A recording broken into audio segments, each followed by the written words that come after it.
স্বপ্ন থাকে এবং সেটা যদি হয় ডুপ্লেক্স হাউস, তাহলে টেনশনটা তো একটু বেশি। আসুন আজকে এমনই একটি প্রজেক্টের গল্প আপনাদের সাথে শেয়ার করি যা আমাদের কাছে ছিল খুবই প্রিয়। আমি architect Mustafizur Rahman, third vision limited থেকে।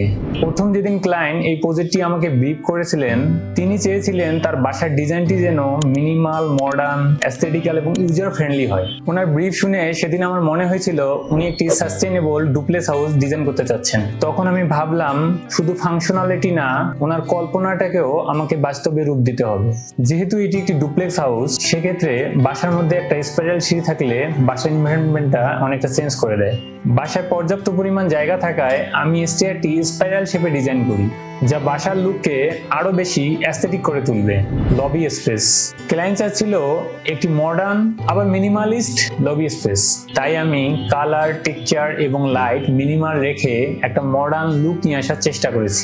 এবং লবি স্পেসটি বড় দেখানোর জন্য আমি কালার ব্যবহার করেছি অফ হোয়াইট। কিচেনেট, শান্ত পরিবেশে কফি খাওয়া ক্লায়েন্টের একটি অভ্যাস, বাহির থেকে যেন ন্যাচারাল লাইট আসে সে অনুযায়ী আমি ডিজাইন কনসিডার করলাম, তাই কিচেনেটে ন্যাচারাল লাইট নিয়ে আসার ব্যবস্থা করা হয়েছে।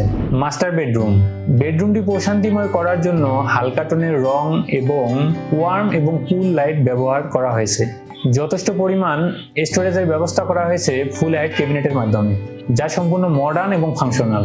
ড্রেসিং টেবিল ডিজাইনের ক্ষেত্রে ওভাল মিরর শেপ ব্যবহার করা হয়েছে যাতে ওভারঅল লুকে দেখতে পারে। চাইল্ড বেডরুম, এই রুমটি ডিজাইন করার ক্ষেত্রে আমি শুধু ডিজাইনের কথাই চিন্তা করিনি, একটা ছোট্ট শিশুর জগৎ কেমন হতে পারে সেটা চিন্তা করেছিলাম।